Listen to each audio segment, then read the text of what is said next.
Всем привет! Сегодня мы с вами познакомимся с литовскими сказками, с такими как «Королева-лебедь», «Поместье воды, полотенец и плетей», «Птичий король», «Кукушка», «Жаворонок и жаба», «Лягушки и солнце», «Волк-дворянин», «Волк и лиса», о том, как заяц с волком судился, «Рак и ворона» и, наконец, как волк вздумал хлеб печь. Приятного просмотра! Королева-лебедь.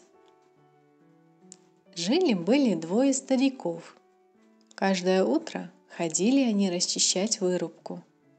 Только уйдут, как прилетит к ним в избушку белая лебедь, крылья в сторонке сложит, обернется девицей, печку затопит, обед сварит, все помоет и опять улетит. Старикам и заботиться не о чем, воротится на готовенькое. Вот удивились они, откуда такой благодетель взялся. Как-то остался старик дома один, спрятался под катку и ждет, что будет. Только видит, прилетела лебедь, сложила крылья, обернулась девицей и пошла по воду. Старик взял, да и сжег крылья. Вернулась девица с полными ведрами, видит, нет ее крыльев. Заплакала она, залилась слезами. Жалко ей отца-матери, жалко ей друга милого.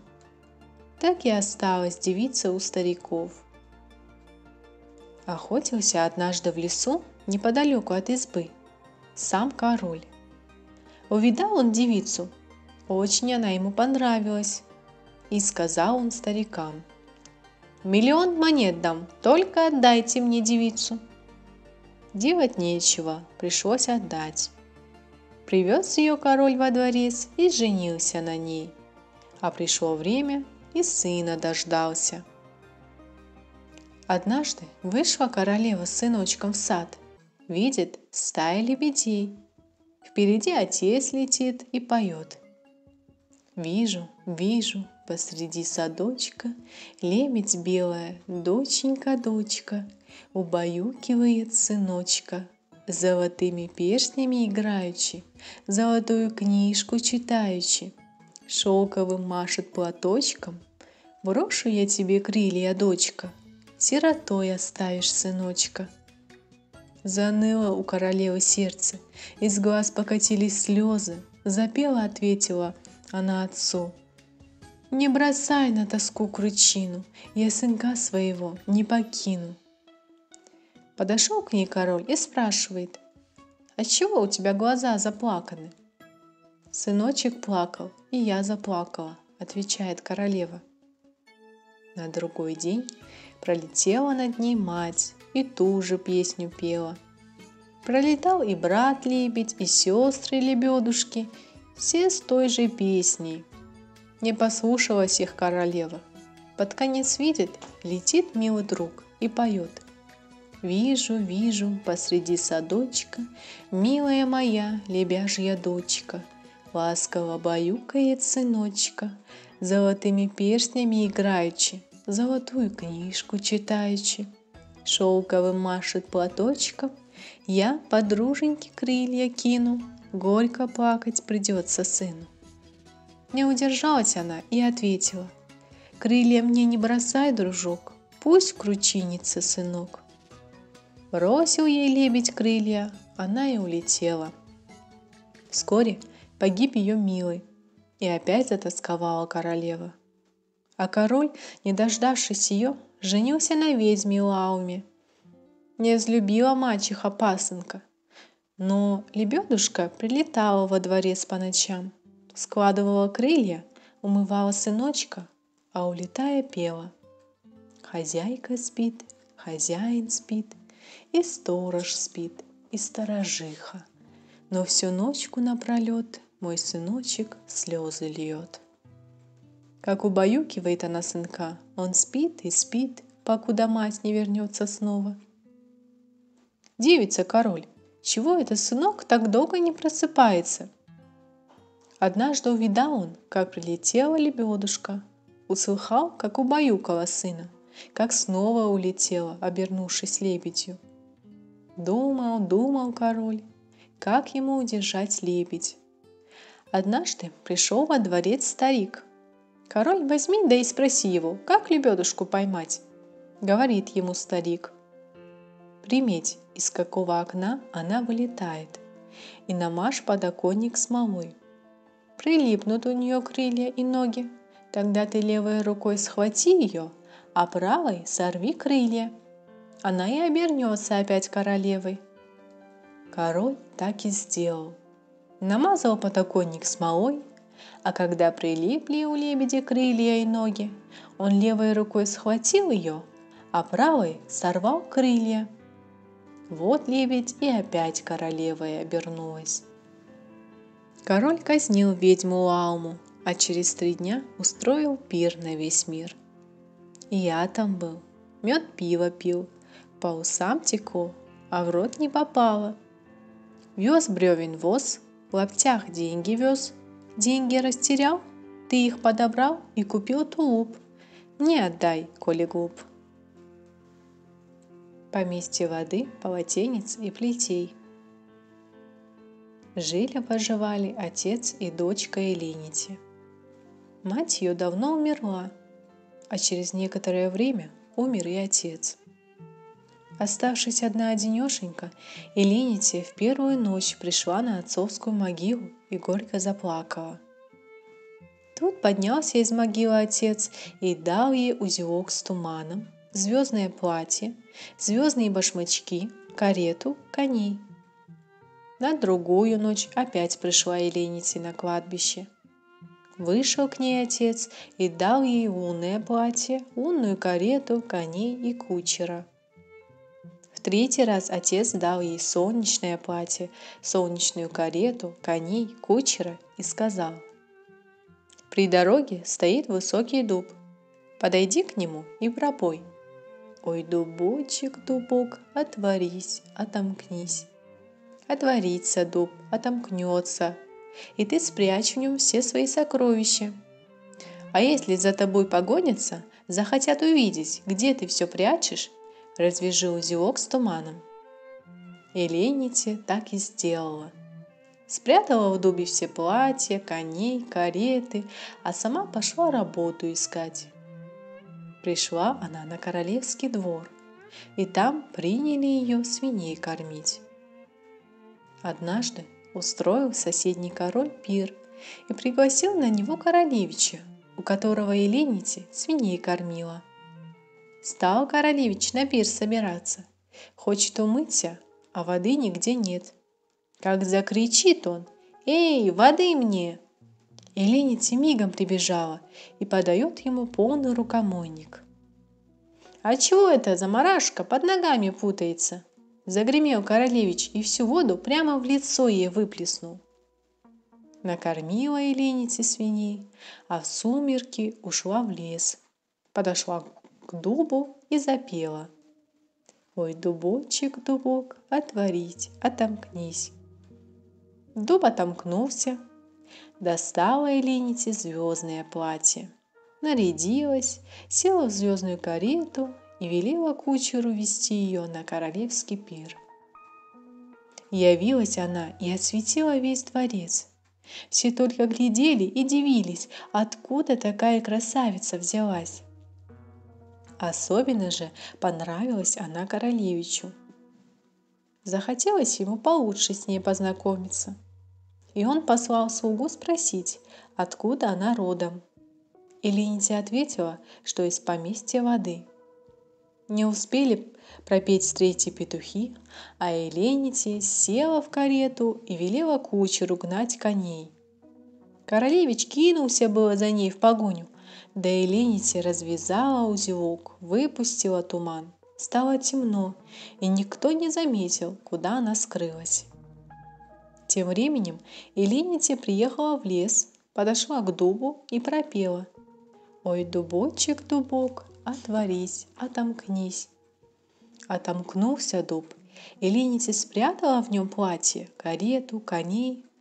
Потом надела свои отрепья, обула лапти и пошла на королевский скотный двор свиней кормить. В скором времени снова собрался королевич на пир. Мылся он, ждет, когда подадут полотенце, и, не дождавшись, закричал: «Эй, полотенце мне!» Слуги не услышали. Прибежала одна Эленити и подала королевичу полотенце. А он как закричит на нее: «Эй ты, замарашка, не суйся под ноги!» Как только стемнело, Эленити пошла к дубу и пропела: «Ой, дубочек, дубок, отворись, отомкнись». Отомкнулся дуб. Она достала лунное платье, украшения, села в лунную карету и поехала на пир. Только вошла во дворец, сразу кругом светло стало. А королевич все надивиться не может. Откуда такая красавица? Подсылает он к ней слугу, а Эленити ему отвечает, что она из поместья полотенец. Не пропели еще третьи петухи, а Эленити уже села в карету и велела гнать коней. Хотел посмотреть королевич, в какую сторону она поедет. Да Эленити развязала узелок, поднялся густой туман, и никто не видел, куда она умчалась. А она подъехала к дубу, спрятала в нем лунное платье, коней, карету и пошла на скотный двор свиней кормить. В третий раз собрался королевич на пир. Оделся, умылся, сел на коня, а плети нет. Как закричит он: «Эй, плеть мне!» Подбегает Эленити, подает ему плеть. «И что ты, замарашка, все под ноги суешься?» Закричал королевич и стегнул ее плетью. Когда стемнело, Эленити снова пошла к дубу и достала оттуда солнечное платье, солнечную карету и коней и отправилась на пир. Вошла она во дворец и все вокруг осветила. А на Эленити, как на солнышко, никто и взглянуть не может. Королевич подсылает слугу спросить у кучера: «Откуда такая красавица?» А тот отвечает: «Из поместья плетей». Тогда королевич взял и налил немного дегтя перед порогом дворца. Не пропели еще третьи петухи, а Эленити заторопилась в обратный путь. Когда она выбегала из дворца, один башмачок увяз в дегте. Только Эленити не заметила, вскочила в карету и уехала. Тогда королевич и отправил гонцов во все стороны искать поместье воды, полотенец и плетей. Только не нашли они такого поместья, и никто его не видал, никогда о нем не слыхали. Начал королевич примерять солнечный башмачок всем девушкам своего королевства, чтобы найти его хозяйку. Сперва башмачок примеряли княжны, за ними помещичьи дочки, а потом и простые девушки. Только никому он не пришелся по ноге. Наконец созвал королевич всех служанок и велел им примерить башмачок. Только и служанкам он не подошел. Тут королевич вспомнил, что у его отца на скотном дворе замарашка свиней кормит. «Эй ты, грязнуля!» — говорит ей. «Может, тебе придется впору солнечный башмачок?» А обула Эленити башмачок.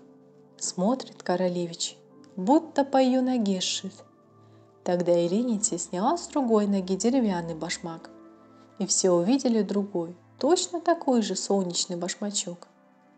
«Моя замарашка!» – удивился королевич. Тут Эленити все ему рассказала.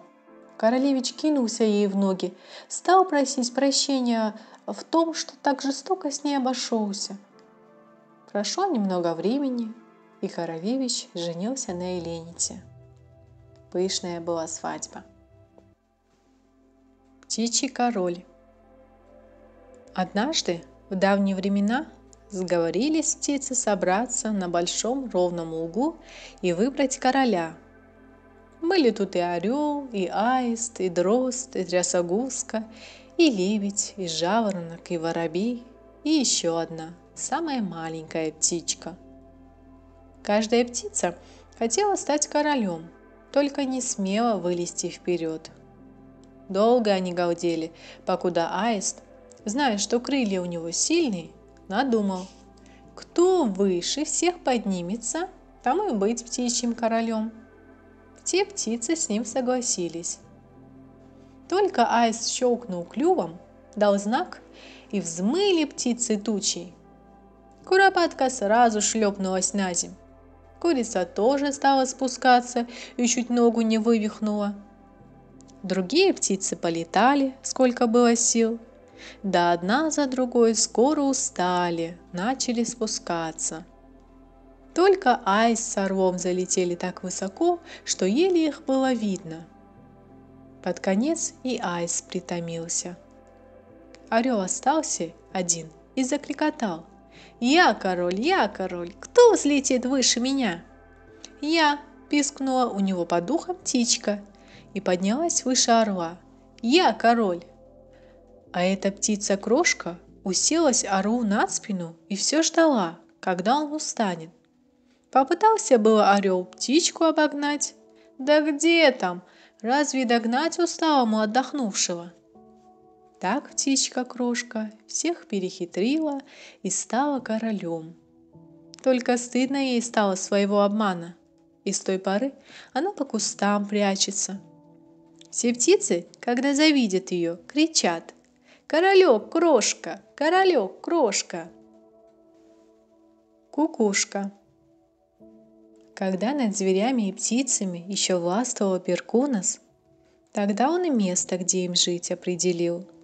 Аисту на высоком дереве, утке, гусю, нырку в воде, чибису средь кочек, жаворонку на пашне, синице, кукушке, удоду в лесу, сороке в лозняке, овсянке, пеночке, куропатке в кустах, ласточкам и воробьям под крышами. Все птицы обжились в назначенных им местах, одна кукушка ворчала. На высоком дереве больно место открытое, в воде сыро, среди кочек скучно, на пашне жестко, в лесу страшно, под крышей душно. Хочу там, где и светло, и тепло, и весело, и легко, и не опасно.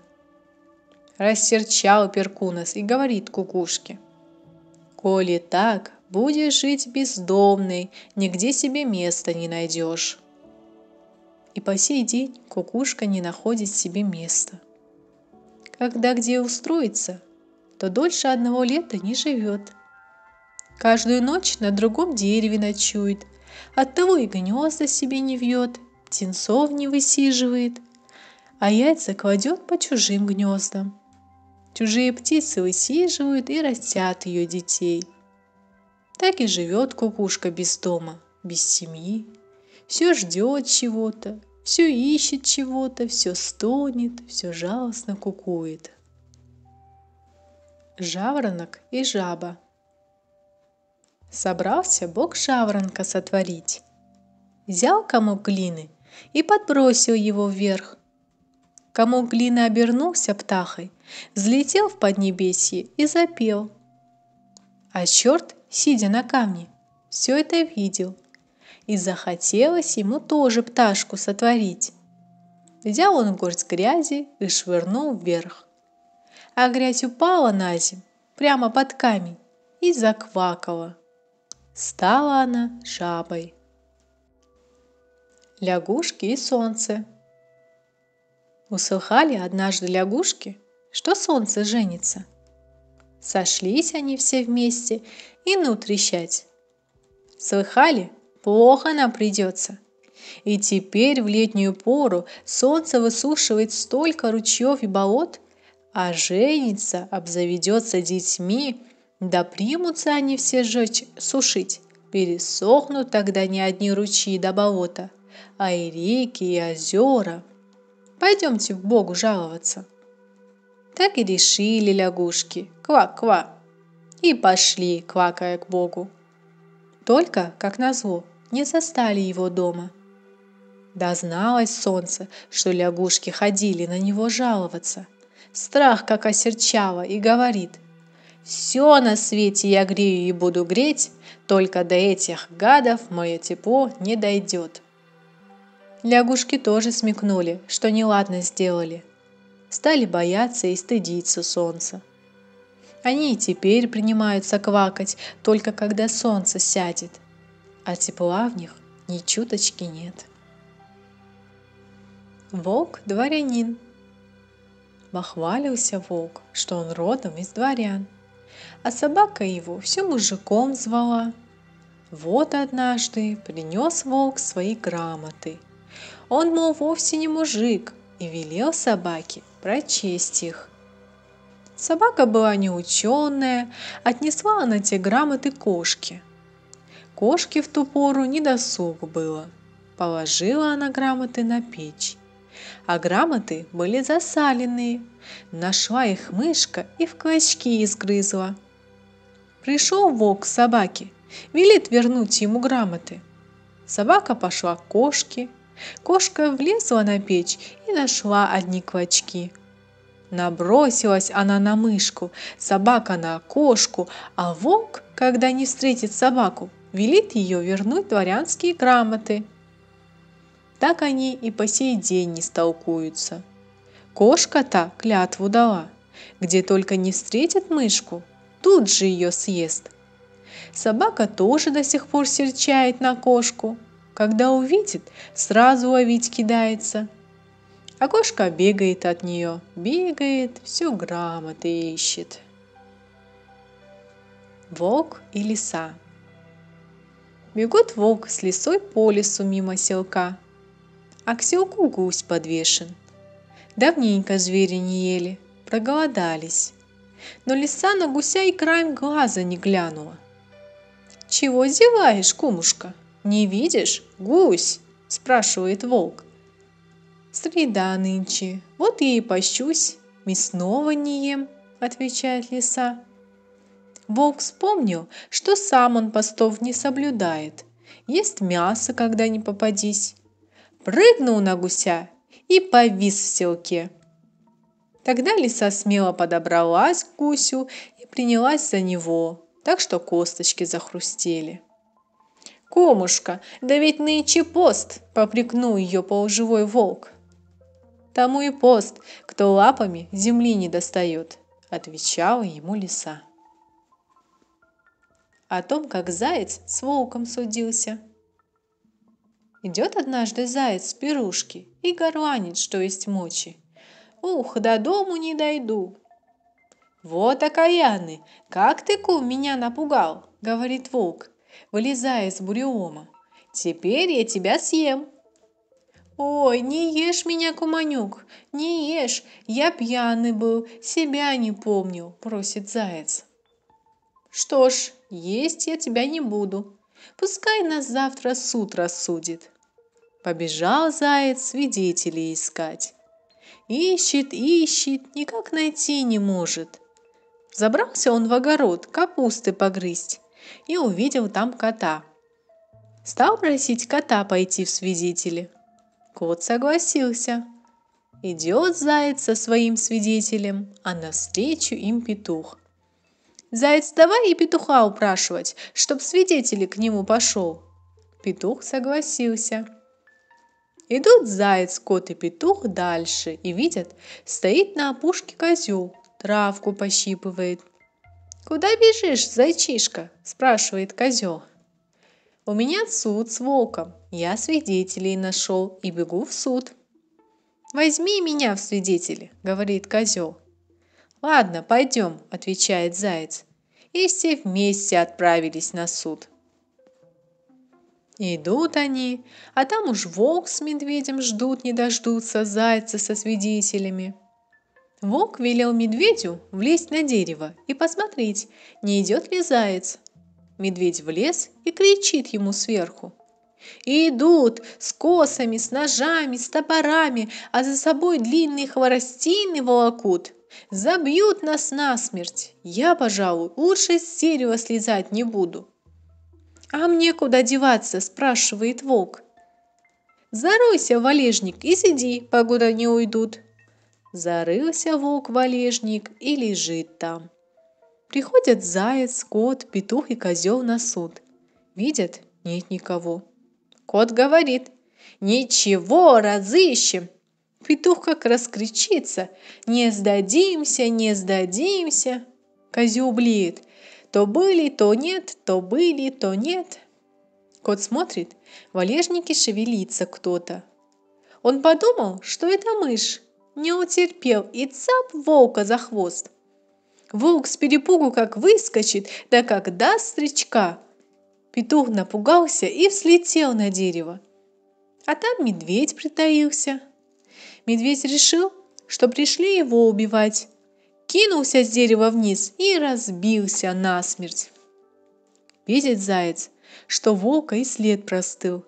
А медведь разбился и говорит: «Вот и суда как не бывало». И заяц со свидетелями вернулись домой. Рак и ворона. Летела однажды голодная ворона над озером и поймала рака. Рак видит, что плохи его дела, и стал ворону расхваливать. «Какая ты красавица, воронушка! Таких перышек я ни у кого не видывал!» Ворона молчит, ничего не отвечает, а рак, знай, похваливает. «Может, у тебя и голосок приятный?» Ворона обмерла от похвал, однако ничего не сказала. Немного погодя, рак опять принялся расхваливать. «Уж поистине ты должна быть царицей всех птиц». «Ага». Рак бултых в воду и уплыл, а ворона осталась ни с чем. Как волк вздумал хлеб печь. Однажды встретил волк в лесу человека и просит: «Дай мне хлеба». Человек дал, волк съел и облизнулся. Вкусный был хлеб. Говорит волк человеку: «Что мне делать, чтобы и у меня всегда был свой хлеб? Научи меня». «Ладно», — согласился человек и начал учить волка. «Сперва надо вспахать землю». «А когда вспашешь, можно уж есть?» «Еще нет, надо рожь посеять». «А когда посеешь, можно уж есть?» «Еще нет, надо подождать, пока он вырастет». «А когда вырастет, можно уж есть?» «Еще нет, надо ее убрать». «А когда уберешь, можно уж есть?» «Еще нет, надо ее смолотить». «А когда смолотишь, можно уж есть?» «Еще нет, надо испечь хлеб». «А когда испечешь, можно уж есть?» «Можно». Подумал волк, подумал и говорит: «Лучше уж не буду я печь хлеб, коли так долго ждать. Как до сих пор обходился без хлеба, так, видно, и обойдусь». Спасибо за просмотр данного видео. Большая просьба поставить лайк, написать комментарий при желании, а также подписаться на канал, чтобы не пропустить следующие видео.